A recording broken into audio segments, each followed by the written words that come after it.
So it hadn't drained all completely, there was still a little bit left in there, but that's probably because the tube isn't all the way up the bottom, you know. Anyway, and some coolant had come out of the radiator as well, so we've topped it up with the proper green stuff. What we did see is this, okay. So it's actually got a crack all the way up and around, so I don't know how pressurized this is because it's just a overflow, you know, but it's come out. It's obviously gone up and come out of the crack there, you know. It shouldn't, it should come up this pipe, you know, but because that's thingy, and that pipe is actually at a higher point, so there's a chance that it would have all retained had that not been. So we're trying to replicate, we've just topped up and squeezing all the hoses and whatnot to try and get the air out of the system. We've just started up and we're waiting for the fans to come on, which would indicate, you know, we're up at 90 degrees or something, so then we can turn it off. But I want to replicate and see actually with my own eyes what's happening. I'm pretty sure this is operating correctly at 1.1 bar as well. That's opening up and allowing it to pass through to the reservoir. I know this because there was some coolant missing. It was down a wee bit, you know what I mean? We had to put in a wee bit there. So we'll see. Investigations continue. Nice bright lights there. That's a new last bar. Nice. It's a wee bit boosty in there, you know. So whilst it's all off, I'm going to give it an ACF treatment as well.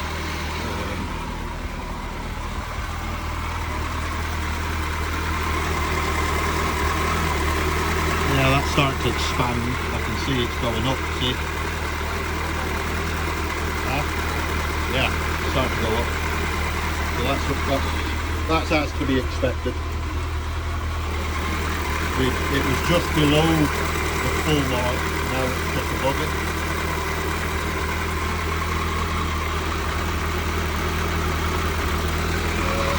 Water pump.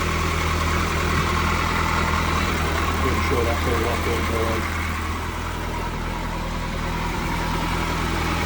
So, ACF will really help us, you know, with spinning around all that way.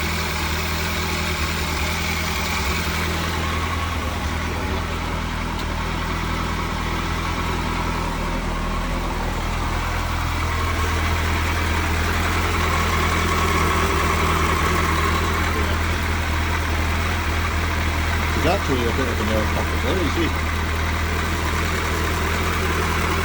The sign of that is that you see the level is higher than that air block, so that's a point at which that's an air block in there. Oh yeah, look, go up to it. What's happening before the fans, but now the fans are going.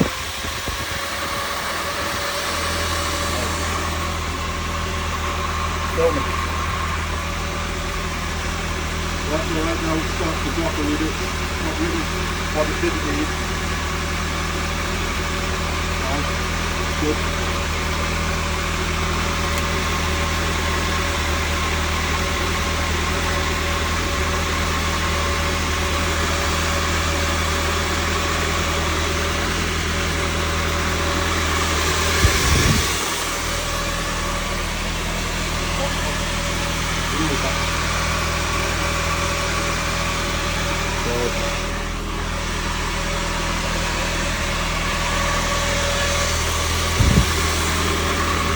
Normalize now again.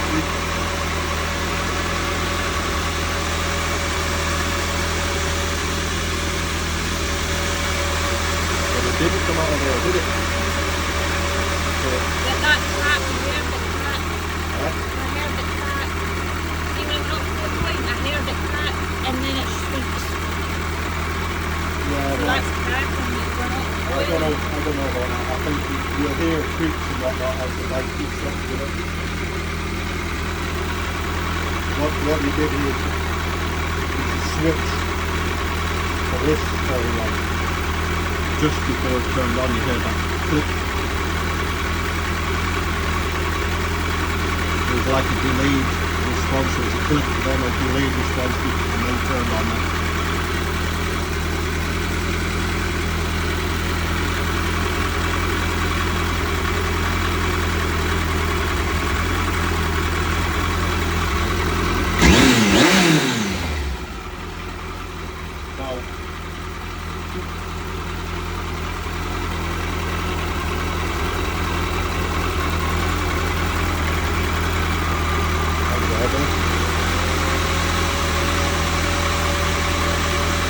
I think that will know.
Once that's cooled down, it's sucked back in.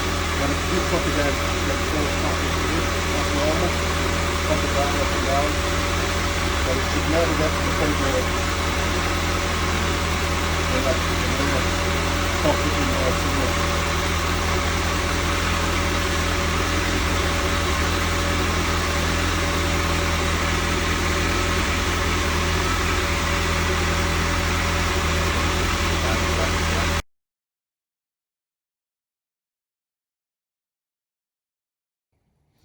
This is my new cooling system pressure test and vacuum type coolant refill kit. I've got different fittings for all of the different reservoirs, manufacturers of cars and vans and this and the other. I've got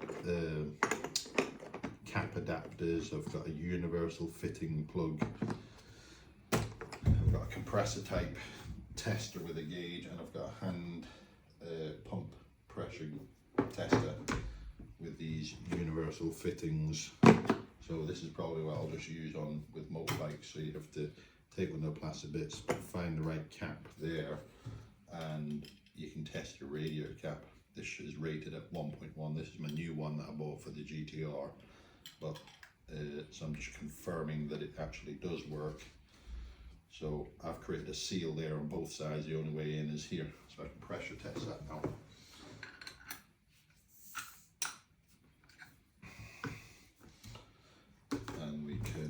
Pump that up. On here we have bar and PSI, so I'm expecting that to open and let out the pressure at 1.1. So that's 0.8 bar. I don't think it was opening at 1 there. We tested it before and it was actually opening at exactly 1.1. So that's 1.1. But it won't just, because it takes time, because it's a spring. I know it's milliseconds, but it takes time for it to close again once it sees the pressure. So it'll let out more pressure than, so it won't just sit at 1.1.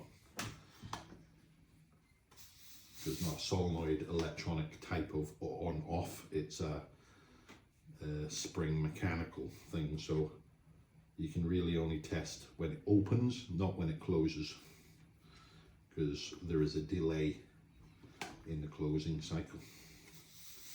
So that is beginning to open just before 1.1 and is fully open at 1.1. which is good. So that cap has passed the 1.1 bar test.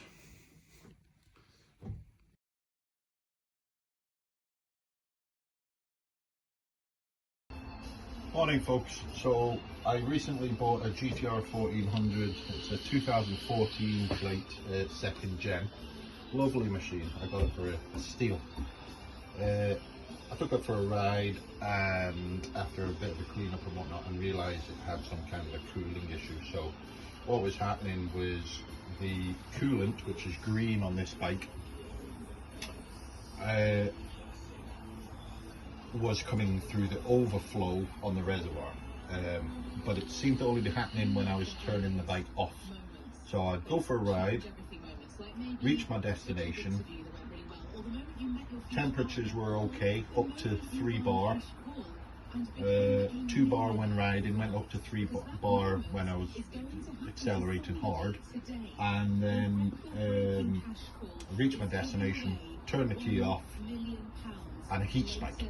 So what I observed was on the bike, it went up to 4 or 5 bar to the maximum, and then what would be happening is it would expel all of the coolant, or a lot of the coolant, up into the reservoir. We would watch that on as a bench test, and go up and right, just overflowing pressure everywhere, you know. So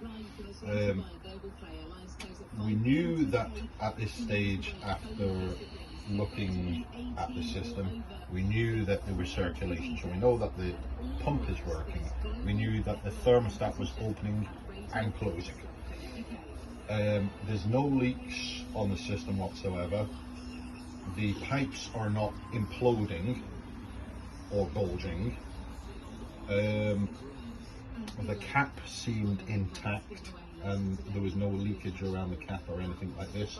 The radiator, yeah, in medium condition, but you know, it should still work.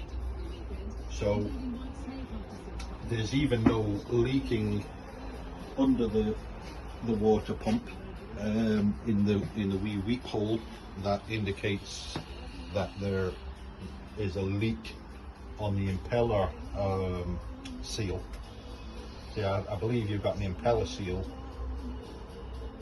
and then you've got an oil seal going into the engine kind of thing. So if it leaks past that first seal in the impeller, then you start getting a weeping down behind there. Hard to see, but if you ever see it on your, you see it on your floor or something like that, it's just a couple of drips, and that's a friendly indicator to say your water pump's on the way out. You may also start hearing noises as well from it, if the bearing is worn or the impeller is moving it in an odd way, vibrating and things like this. Next stage is your oil seal. Oil will start going into coolant, or vice versa, coolant will start going into oil. That's not a good thing, so you really need to inspect them. So anyway, what we've done is we've bought a full-on coolant test kit. This is a small piece of it which tests the radiator cap. Now these radiator caps are rated at 1.1 bar in this country anyway, for the GTR 1400s in temperate climates, 1.1 bar. So what we have observed is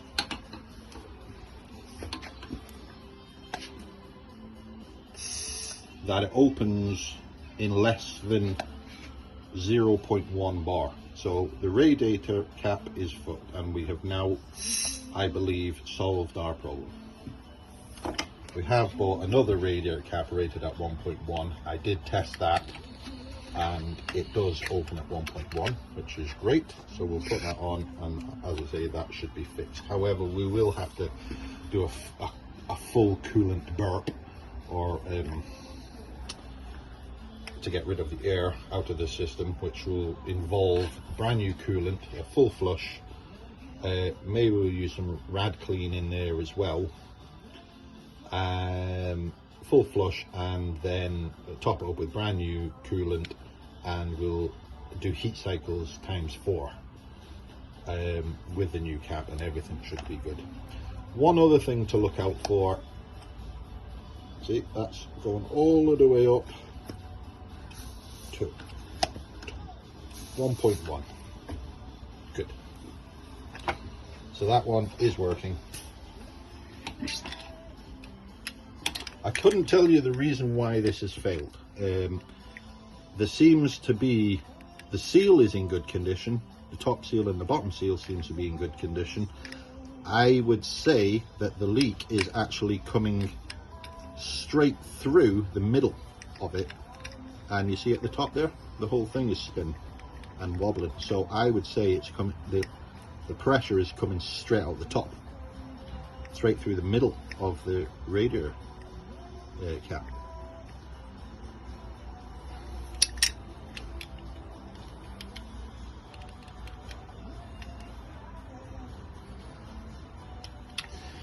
One other thing to look out for, when I was looking on the ZZR forums, which is the same engine, there's a lot of people that have had work done on their bikes, maybe fitting a new radiator or such like this, and the mechanic that's been working on it has made a mistake by orientating two pipes incorrectly.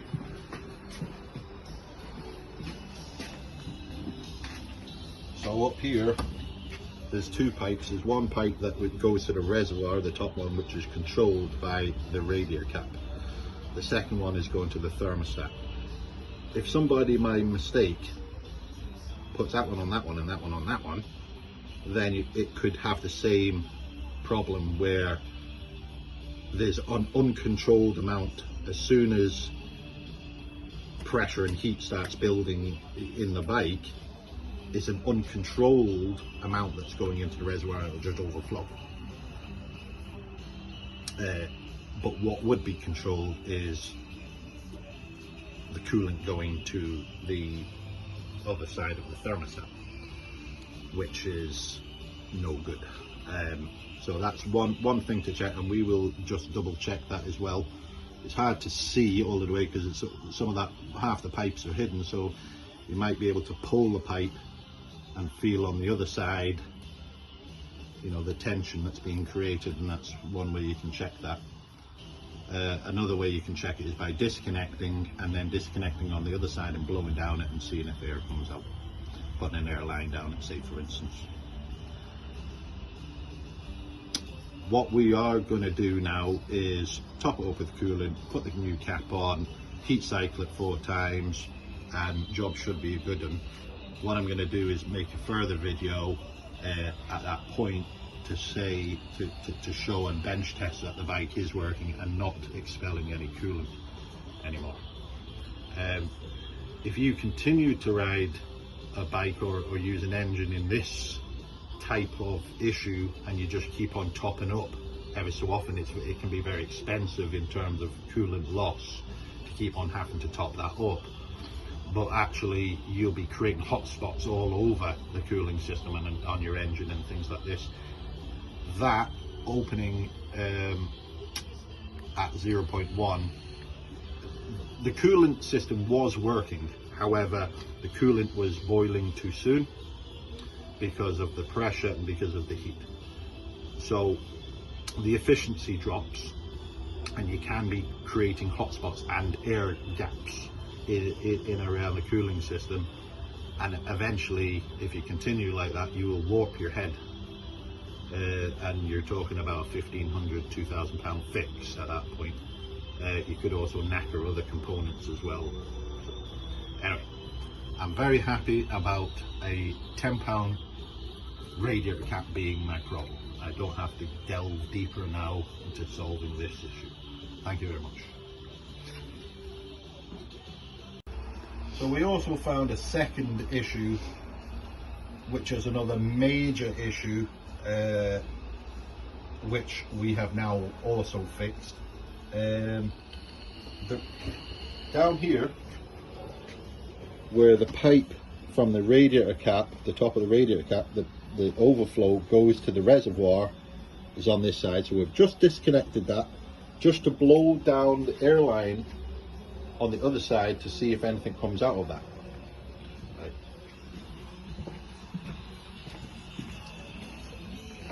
So these are the two pipes I was on about earlier, and they were indeed crossed over.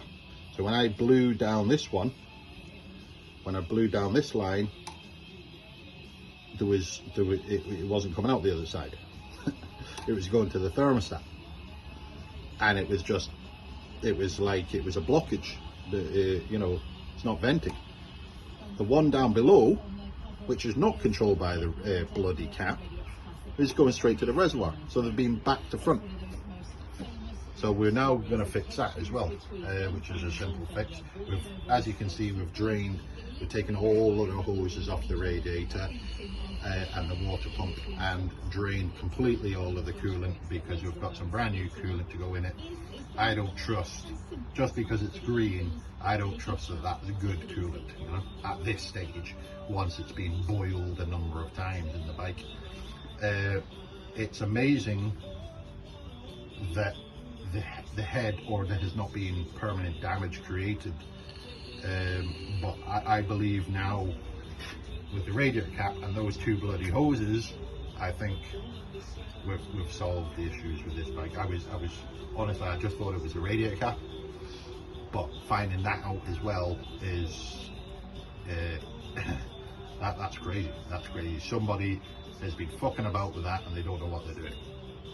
You know what I mean? Right. So we've put it all back together. We've fixed the orientation of those pipes. We've put the new radiator cap on. We've put in some fresh new coolant after a full drain, and we've heat cycled it once. We did observe absolutely no bubbling in the reservoir tank or any overflow whatsoever. It hardly even budged in terms of its level, which is absolutely great. And that was when we heat cycled it right up to the maximum 5 bar, and with the radiator fans coming on as well. So at that point you turn the bike off. At that point the water pump's not circulating the coolant anymore, and you can get heat spikes. Well, that's what was happening before, and that's when bang, it would all come out. So that's not happened this time at all. No observable level increase, which is absolutely great. So this is the first cycle. We're doing another 2 or 3 cycles. So we did have to, once we let it cool down, and it's now right down to 1 bar. Again, I've just turned the ignition on, had a look at the temperature reading. It's down at 1 bar. I'm happy enough to open up that radiator again. We did observe, as it's cooling, the fill mark here had gone right down to the low mark, or below the low mark, which is a good thing, because it's drawing back in. Once the cooling system cools down, it's drawing that back in again and expelling the air out at the same time. So that's what we're trying to do here with the heat cycles. So if you come around to the other side, we'll have a look at this radiator, this brand new lovely radiator cap, and we'll have a look at what's going on in there.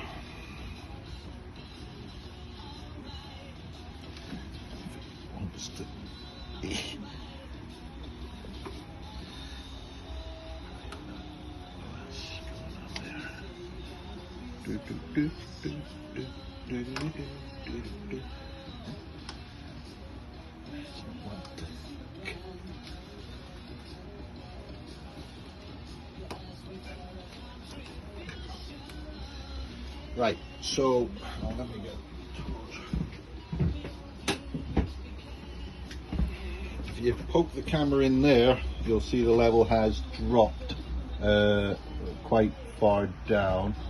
Yeah, it's a bit gungy in there. Go and tilt the camera a wee bit more in there, see if you can. No. So we'll just top that right up now, whilst squeezing at the hoses. If you look at the hoses here, we'll be squeezing at the hoses whilst we're topping it up, to expelling the air out.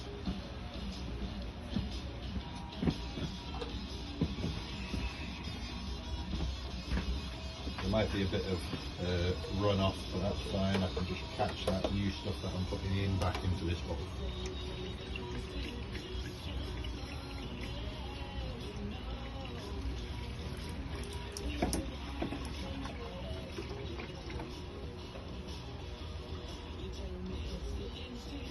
I don't have one of those funnels like they do in car mechanics. Have this funnel, they're like an oversized funnel that fits over the whole cap of a reservoir and it creates a seal, and basically you top up the level right up the funnel and keep it in there, and then you just cycle the heat cycles and leave the funnel in, and you know, you don't have to keep on topping up because it's just self-topping up there.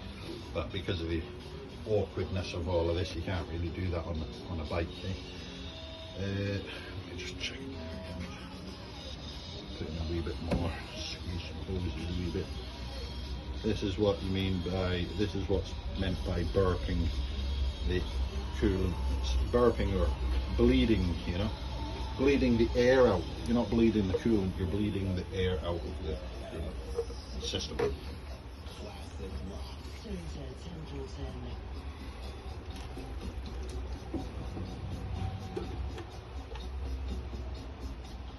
It is a bit of a messy job, and you will. It's a bit like the fork test. You know, when you're doing fork seals and you there's an apprentice with you, and you the mission is to be able to do forks without dripping any oil on the ground. It's nearly impossible to do that, you know. Right, so what I'm going to do is close that cap again, and each time we do this there'll be less and less coolant required to top it up until basically there's no more coolant that we're having to put in to top up.